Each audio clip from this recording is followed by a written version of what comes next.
ეს არის გადაცემა მირავესნიკი, დღეს ჩვენ ვისაუბრებთ აფხაზეთში დანიშნულ ეგრეთ წოდებულ ვადანელ არჩევნებზე.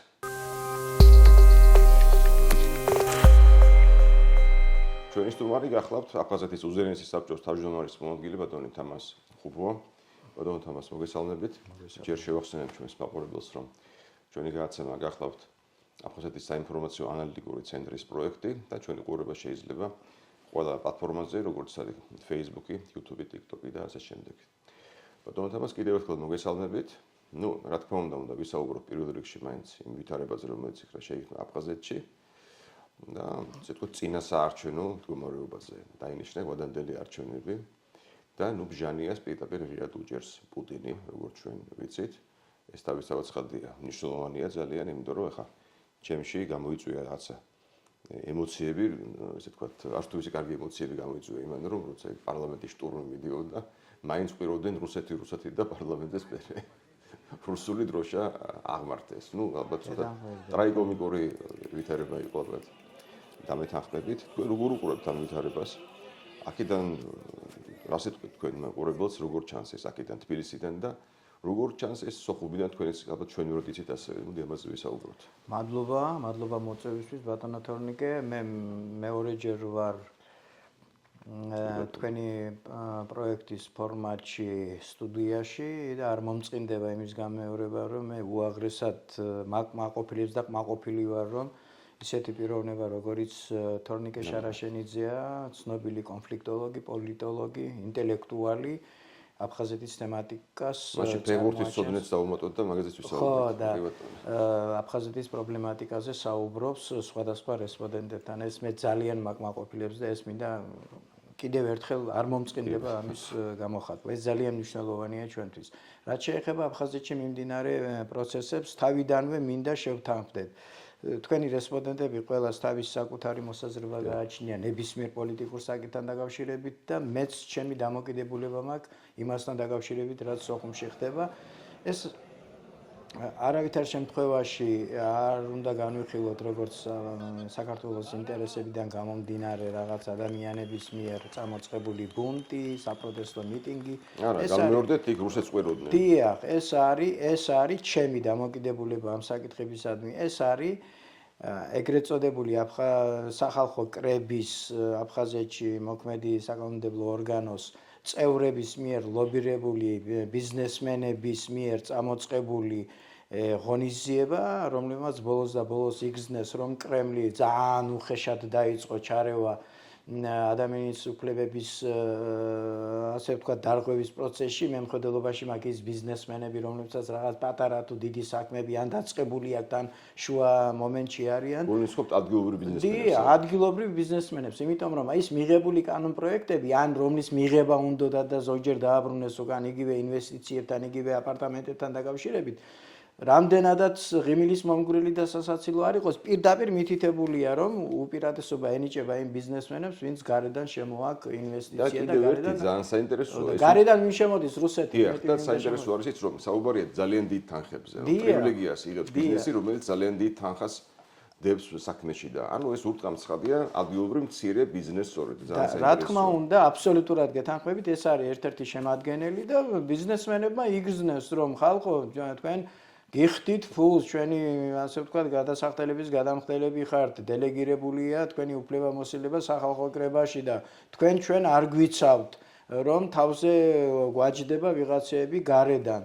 და ზოგჯერ ეს საკითხი ზოგჯერ კი არა, ძალიან ასე ვთქვათ, ორგანიზებულად გადაიზარდა ამ მიტინგებში. ამიტომ საქართველოს ტერიტორიული მთლიანობასთან, თბილისის დამოკიდებულებასთან, ჩვენი სუვერენიტეტის ეკონომიკური თუ პოლიტიკურ საკითხებთან ამას არავითარი კავშირი არ აქვს. ეს არის უბრალოდ იმ ადამიანების მიერ წამოწყებული. ახლა რაც შეეხება თქვენს შეკითხვას პირდაპირ.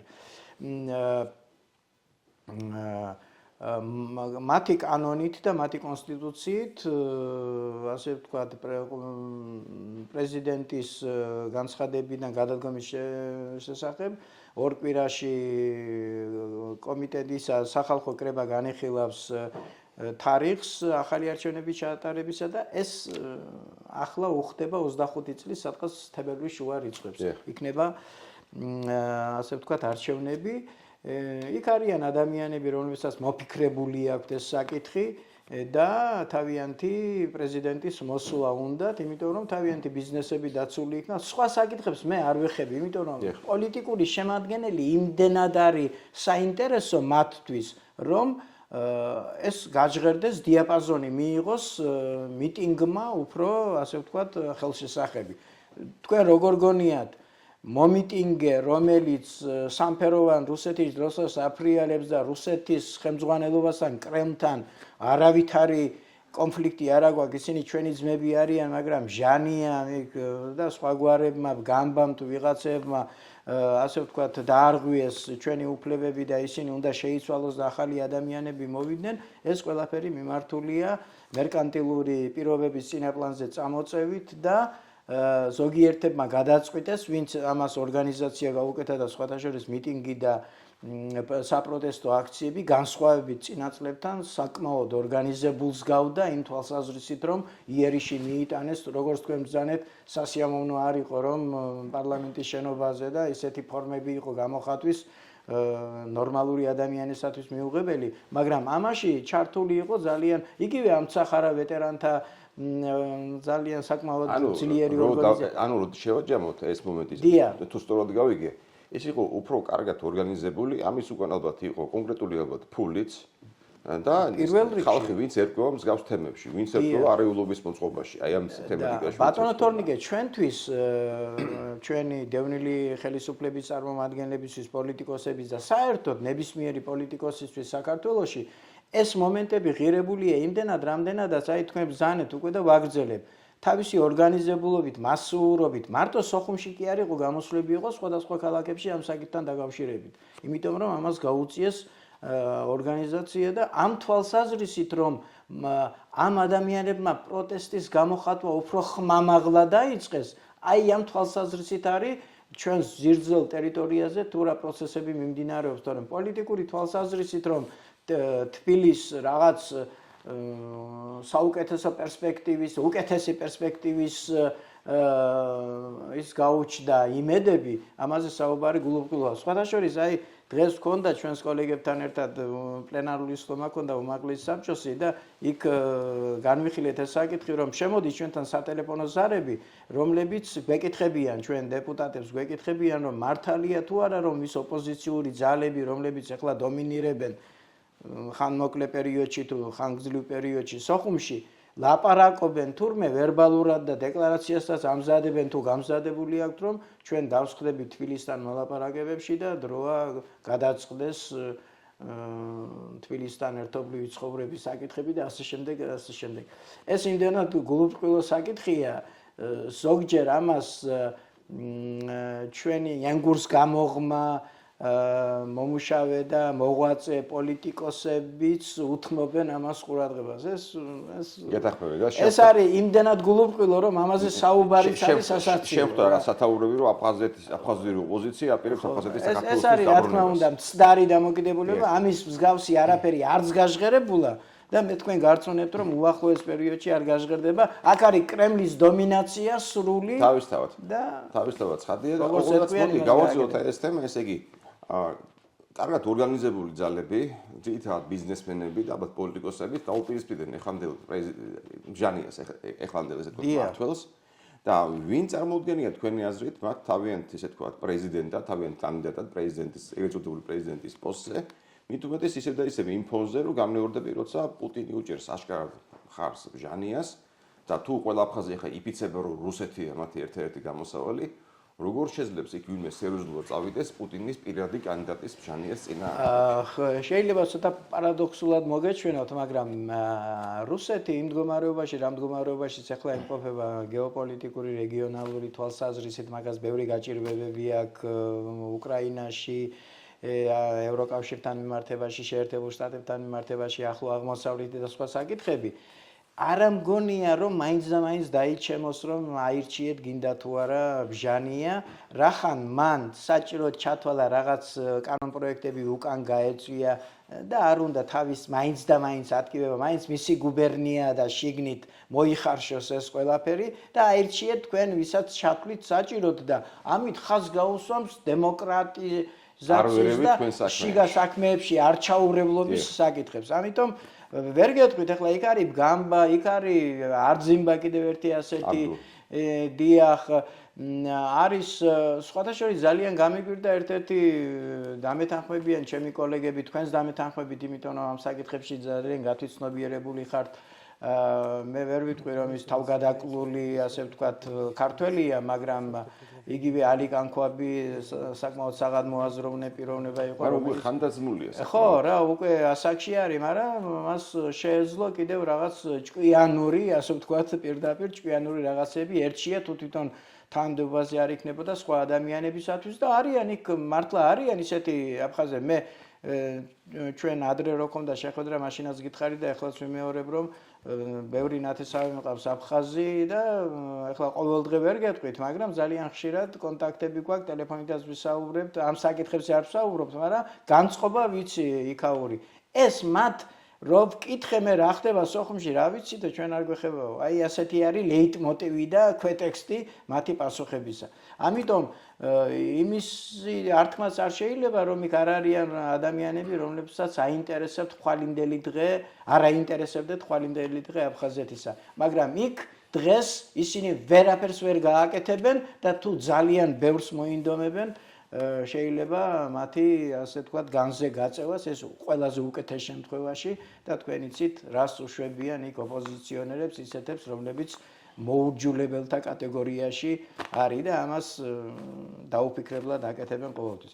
ამიტომ მე ვფიქრობ რომ ახალი პრეზიდენტი არ იქნება თბილისისადმი კეთილგანწყობილი ადამიანი. ამას ეს ილუზია ცხადია. და იქნება პოლიტიკოსებსაც მეორე ხარისხოვნად ვაყენებ. იქ იქნება ბიზნეს ინტერესების მატარებელი ადამიანები და ის ბიზნეს ინტერესის მატარებელი ადამიანები ახალი პრეზიდენტის არჩევა რო იქნება და სახალხო კრების არჩევა რო იქნება, იქ დელეგირებას გაუკეთებენ იმ ადამიანებს, ვინც დაიცავს მათ ინტერესებს აფხაზეთის ტერიტორიაზე.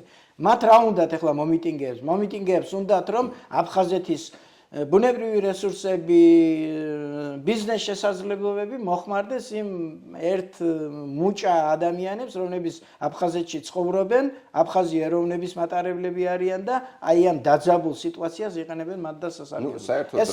ეს არის როგორ ვთქვა, ეს არის პარადიგმა ამ მიტინგისა და ამ პროტესტისა რა. საერთოდ მოდი ესე ვთქვა, რაც უფრო ღარიბია საზოგადოება, მით უფრო გადაბულია და თქმა უნდა ბიზნესი პოლიტიკაზე, იმიტომ რომ ყველაზე კარგი ბიზნესი არის პოლიტიკა. ესე არის. იკეთება ყველაზე მეტი ფული, როცა საზოგადოება არის ღარიბი. დიახ. და თავისთავად ცხადია, ალბათ თითქმის ყველა ესე თქვა, იქ საზოგადოებრივი პოლიტიკური პროცესის, მით უმეტეს მღელვარების უკან, ალბათ უნდა დავინახოთ ჩვენ ცხადია რაღაცა გარკვეული ჯგუფების ბიზნეს ინტერესები და ახალაც ამას უყურებთ ესე გამოდის. და აქვე მინდა აუცილებლად ჩაგერთოთ, გავაგრძელოთ აბსოლუტურად სწორი თეზისია თქვენს მიერ წამოწეული, იმიტომ რომ ჩვენს გვეკითხებიან დევნილ ხელისუფლების წარმომადგენლებს, თქვენ რას აკეთებთ, რა პოზიცია გაგაჩნიათ ამ საკითხებთან მიმართებაში.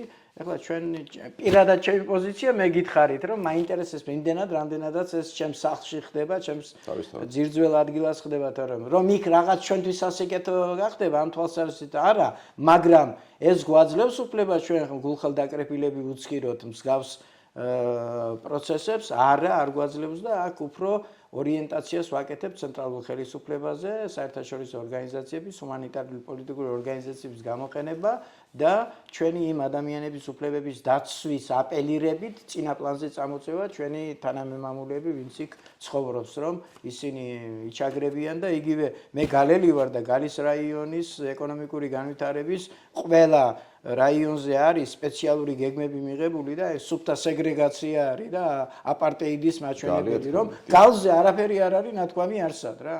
კი, გეთანხმებით. და ბატონ თამას, როგორც ჩვენ შევთანხმდით სანგაცებას დავიწყებდით, ყოველთვის საინტერესოა ჩემთვის პირადად არა მხოლოდ ჩემთვის, აფხაზეთში როგორ უყურებენ საქართველოს ნაკრების გამოსვლებს, იმიტომ რომ ფეხბურთი იქ როგორც ვიცი, შემოგვიყვებენ ძალიან სერიოზულად. და რა თქმა უნდა, ალბათ მადლობა როგორც არ წასულა არსად იგივე ვიტალი დარასელიას, ვიცი, ხსოვნა. ახრიკ წვეივა და ასე შემდეგ, კი.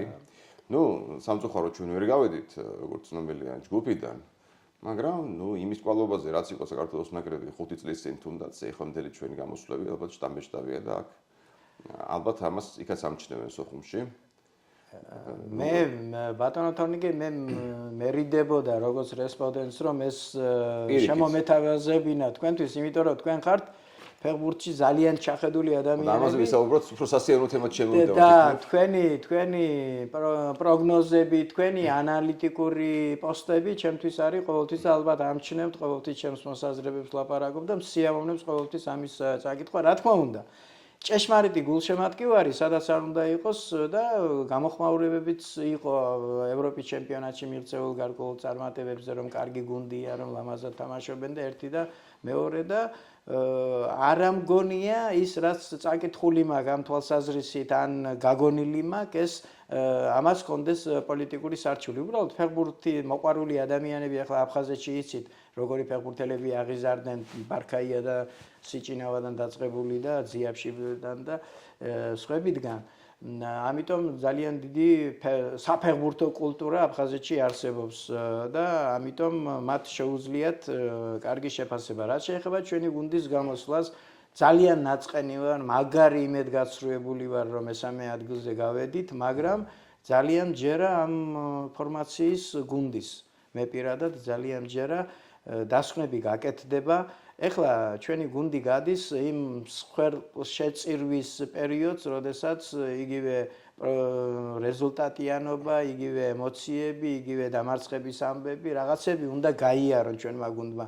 რაღაც მწვრთნელის მიერ დაშვებული შეცდომა, რაღაც ფეხბურთელების მხრიდან კონცენტრაციის დაკარგვის მომენტები, ცოტა მოულოდნელი ბოლო მატჩების განმავლობაში ჩემთვის მაგალითად ისეთი ჩემთვის ძალიან პატივმიგებული ფეხბურთელებისაგან მე ვფიქრობ, რომ ეს არ არის ქართველის პოზიციებიდან გინდა თუ არა ასე იქნება. უბრალოდ როგორც თქვენ, ისე მეც ფეხბურთის თავგადაკრული გულშემატკივარი ვარ და ვხედავ, რომ ამ ბიჭებს შეუძლიათ და სამწვრთნელო შტაბსაც შეუძლიათ სანიოს მგონი ცოტა ზედმეტად აკრიტიკებენ, საკრიტიკებელი მას აქვს, მაგრამ თლად ასე გადაგება ამ საკითხებს. და მოვა დრო, როცა ნაკრები მომატებს და იმ დროისთვის იმედი ვიქონიოთ, რომ გვეყოლება გუნდში დარასელია ახალი.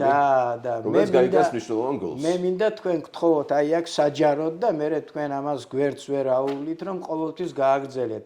ძალიან ჭეშმარიტი გულშემატკივრების ის რასაც თქვენ სხვათა შორის როგორ ექსკურსებს აკეთებთ ისტორიაში, ამას უდევთ საფუძვლად ახლანდელ მდგომარეობას და ვისაც ელემენტარული წარმოდგენა აქვს ფეხბურთზე, იმას აქვს ნათელი სურათი თუ რა ხდება საქართველოს ფეხბურთში ამჟამად. ხო და მე მინდა იქითკენ წავიყვანო ეს საუბარი, რომ იმედია მოვა დრო, როცა ჩვენ ნაკრებში ითამაშენ იგივე აფხაზი ფეხბურთელები, რომლებიც თქო უნდა ნაკრებს გააძლიერებენ და თვითონაც მოახდენენ ამგვარად თავიანთი ნიჭის რეალიზაციას. ბატონო თორნიკე, თქვენ გეცოდინებათ, მაგრამ შეგახსენებთ, რომ იგივე ახრიქცვეებამ ევროპაში ჩვენ გუნდის გამოსვლას როგორ გამოეხმაურა. მახსოვს ზუსტად კი. ძალიან კარგად, პოზიტიურად. ეს კარგი სიტყვები იხმარა და ვაიმედებს ალბათ, რომ ეს კონტაქტები იგივე ახრიქცვეებასთან შენარჩუნებულია, იმიტომ რომ მას ახსოვს თავისი გამოსვლები დინამოში, ახსოვს როგორ მისდამი პატივისცემა და განწყობა. მე ავიცი ახლა აი ამაზე საუბრით ვინა დავამთავროთ ეს ჩვენი გადაცემა. ასეთი კარგი განწყობა, რომელიც ალბათ ჩვენ ქართველებს გავაჩნია აფხაზების მიმართ, იშვიათია მეგონი რომ სხვის მიმართ ესე გავიყოთ განწყობილები. მათ შორის ხადია ფეხბურთელების მიმართაც ხო რაზეა საუბარი და იგივე ცოიბას მაგალითიც მეგონი შვენიერია, მით უმეტეს დარასელიას მიმართ, თუმცა დარასელია ჩვენ აბსოლუტურად თავიდან მოვიდა ჩვენი ანათვლით. მე უფრო საკმაოდ დიდი ვიყო, როცა გავიგე რომ თურმე დარასელია აფხაზი იყო, მოდი ესე ვთქვა, ხო? ხო. დიდი მოტოვა თამას სასიამოვნოა განსაკუთრებით თქვენთან საუბარი, იმიტომ რომ ფეხბურთის ვახერხებთ ხოლმე. რაღაცნაირად გადასვლას, რაც კარგია ყოველთვის, რაღაც პოზიტივი შემოგვაქვს. დიდი მადლობა თქვენ დიდი მადლობა. მადლობა ყურადღებით, ჩვენი გადაცემა ისე დაბრუნდება.